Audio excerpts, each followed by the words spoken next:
This is a 2.5 ATR Springfield vertical universal grinder, and we're going to show it under power real quick.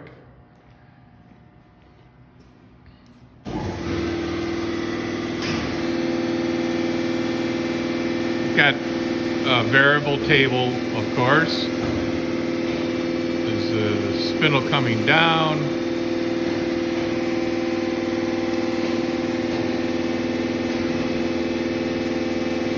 Stroking slow up and down. We can vary that also. Speed it up a little bit.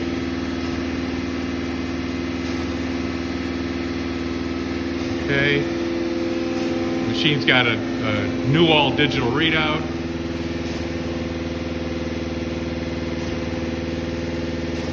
And it's now pick feeding also across.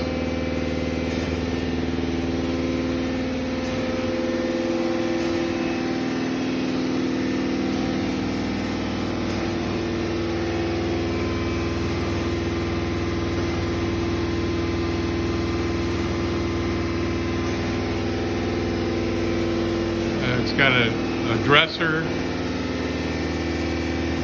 It has a spindle with 3 quills.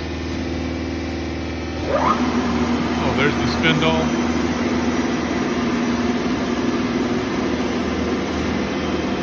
And I guess that's really about it.